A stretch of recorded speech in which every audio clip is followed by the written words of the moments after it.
সেইভাবে হবে কিনা ২০ সালে পৌরসভা নির্বাচন। দেখুন, পুজোর সঙ্গে জড়িত আছে, সেই পুজোটাকে পুজো বলবে, সেখানে রাজনীতিকে না জড়ানো ভালো।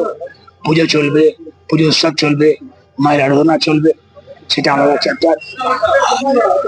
ইলেকশন নির্বাচন সেটা আমাদের সেটা চল তার মতন। পুজোর সঙ্গে রাজনীতির নাম মেলালেই ভালো। আমি জনপ্রতিনিধি হিসাবে এখানে এসেছি, সেইভাবে এখান থেকে বিদায় নিচ্ছি। কোনো রাজনীতির আলোচনা নিজেও করি। আমিও চাই পুজোর মধ্যে রাজনীতি আনন্দ। ক্লাব কর্তারা তারা যে পার্টি করুক, ক্লাবে আমি একাধিক আগে বলেছি, ক্লাব চলবে, সেখানে সব জাতি থাকবে, সেখানে সব দল থাকবে, সেখানে কোন একটা দলের আধিপত্য নিয়ে সেই দলের লোক থাকবে। যেটা চলছিল বারাসাতে সেটা বন্ধ করে দেবো। বারাসাতে ক্লাব চলবে, ক্লাবের মতন এলাকাবাসীর ক্লাব, এলাকাবাসী যা ঠিক করবে সেটাই হবে। কোনো নেতা এসে ঠিক করবে এ ঢুকবে ও ঢুকবে না, এটা বন্ধ করে দিতে হবে। বারাসাতে ক্লাবের কাছে ক্লাব তাদের মতো নিচে। শরীফ ভট্টাচার্য যেটা বলছিল যে পুজো দখল নেবেন না, সে আপনার কি একই কথা? পুজো একই কথা, ক্লাবের পুজো ক্লাব কর্তারে। আমি আগে বলেছি, কোনো ক্লাবের প্রেসিডেন্ট আমি হব না। ক্লাবের প্রেসিডেন্ট ক্লাবের লোকরাই হবে, তাতে তারা বুঝবে এলাকাবাসীর কি চাহিদা, ক্লাব কি করে চলবে, আমার থেকে তারা ভালো বুঝবে।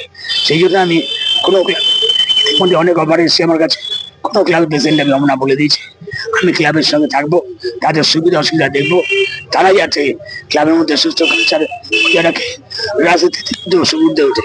ক্লাবে শুধু কাজ নয় তো, পুজো করা, তাস খেলা, সমাজের প্রত্যেকটা কাজে তাদের এগিয়ে আসতে হবে। তাদের যে পুরনো কালচার, সেই কালচারে ফিরিয়ে আনতে হবে। কোনো সিন্ডিকেট রাজের কাপড়ে যাতে কোনো ক্লাব না পড়ে, তার দৃষ্টি আমার রয়েছে, সতর্ক দৃষ্টি রয়েছে। আমি ক্লাবকে আগের জায়গায় বারাসাতে বলতে পারি। অন্য প্রসঙ্গে সারের পুলিশ স্টেশনে এবং শুভ রথযাত্রার লক্ষ্যে ঘটি পুজোর সূচনা হলো। বাঙালির আবেগ দুর্গাপুজো, সেই দুর্গাপুজোর ঘটি পুজো এখানে উদ্বোধন হলো এবং বারাসাতের এটা প্রতিষ্ঠিত ক্লাব, সুনামের সহিত সেই ক্লাব চলছে। তাদের পুজো এবার বিরাট আকার ধারণ করবে। বারাসাতবাসী এবং বাইরে থেকে যারা আসবে প্রত্যেকে আজকে এই দুর্গাপুজো দেখতে আসবে, সেই আশীর্বাদ করলাম। এবং আগামী দুর্গাপুজো 2026 যে পুজো বাংলা সব হয়েছে, কোনো জাতি কোনো সম্প্রদায় এই পুজো থেকে বাঁচায় না, প্রত্যক্ষ পরোক্ষভাবে তারা কোনো ইনভলভ হয়। এই পুজোর বাংলা একটা মাইনে রাখে, যেরকম বোম্বেতে গণেশ পুজো আছে, সেরকম বাংলায় দুর্গা পুজো এটাই মেন পুজো। সেই পুজোতে আজকে সবাই আনন্দ করবে, সুখে থাকবে, মায়ের আশীর্বাদ নেবে। ধর্মীয় আচার নীতি অনুযায়ী পুজো আচার চলবে, 4 দিন ধরে পুজো চলবে এবং সবাই যাতে শান্তি থাকতে পারে, সুখে থাকে, এই দুর্গা পুজোতে সবার মুখে হাসি থাকে, সেই প্রার্থনা ঠাকুর কাছে।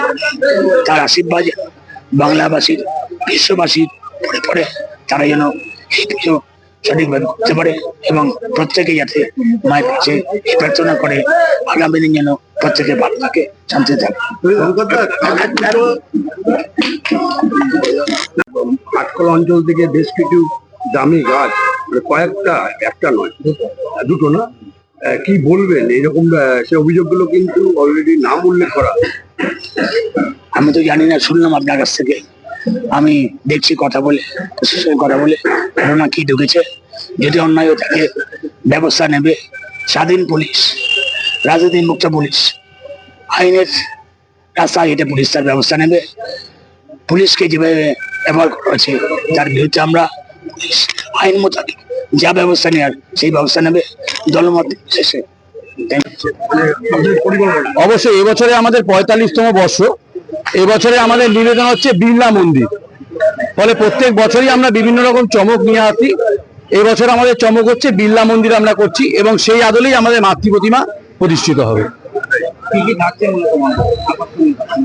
অবশ্যই দেখুন, আমাদের তো পুরোটাই এবছর ফাইবারের তৈরি হচ্ছে এবং মাতৃ প্রতিমা আমাদের যেটা হয়, আমাদের সাবেকি মাতৃ প্রতিমা, সেই অনুযায়ী আমাদের মাতৃ প্রতিমা হচ্ছে এবং প্রত্যেক বছরই আমরা পুজোর পঞ্চমীর দিনকে প্রায় 500 মহিলাদের দুস্থ মায়েদের হাতে আমরা বস্ত্র তুলে দিই।